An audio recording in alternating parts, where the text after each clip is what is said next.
one other departure we need to mention, and you've mentioned the Women's Super League coming back, and those opening round fixtures, I tell you what, they could be brutal. They in terms of the results, because the way they've fallen, they could be brutal, because we know there are some big clubs in the Women's Super League and some not so big clubs, and all the big clubs aren't playing against each other in the first round, which is interesting. But one big departure on the eve of the season is Lindsay Anfield from Castleford. Led them to 3 of the last 4 finals. League Leaders Shield last year, 2019. We just forget 2020 happened. Obviously, you can say, well, they got to those finals, but they didn't win any of them. But they were involved in all of them and competed. She's going to be a massive loss for Cass, who obviously have to replace her on the eve of the season, and obviously part of the England coaching staff. So whenever she does feel like she wants to get back in the game, she will certainly have plenty of offers, you would assume, from around the league.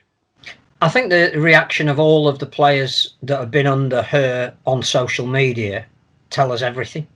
That clearly there was almost despair from a lot of the big name cast players, saying how much of an influence she's been on their career, how the side reflected her as a person, how much they were going to miss her. I think that's a massive testament to her. I think she probably will keep the England role leading up to the World Cup. Yes, yeah. Which is important, because I think when we spoke to Craig Richards, he'd impressed upon us how important she was to that setup, and so close to the players and understanding of their needs. So I think that England's World Cup chances are enhanced by her staying in that role.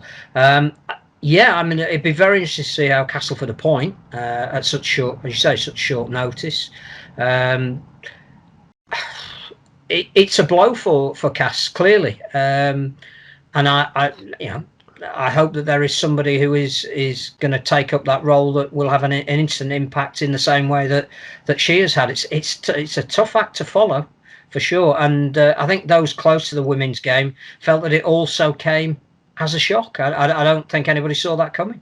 No, I think I remember her speaking after the Challenge Cup final at Bolton in 2019. I think she was almost not surprised at the level of interest, but the amount of, I don't want to say pressure, it's the wrong word, but the level where Women's Super League is and is expected to be compared to perhaps resource and time and money and everything that goes alongside it. We do almost expect the players and coaches to do a lot for very little, if not anything. So yeah.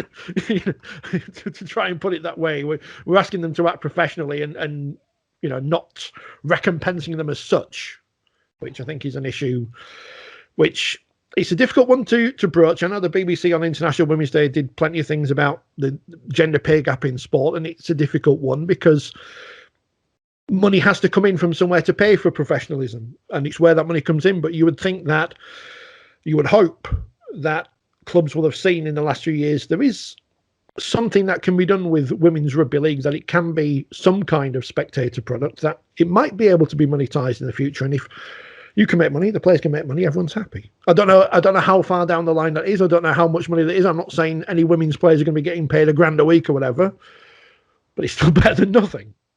I think there is an understanding out there now of the value of women's sport, and that value hasn't yet been commercialised.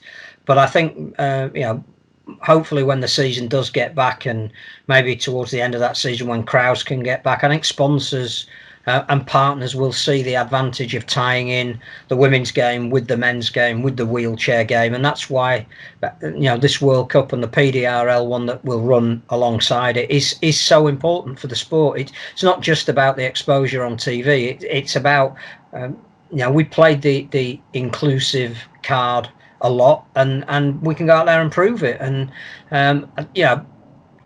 Lindsay needs to be a part of that, and the work that she's done needs to be remembered in some material way down at the jungle, and I'm sure they will.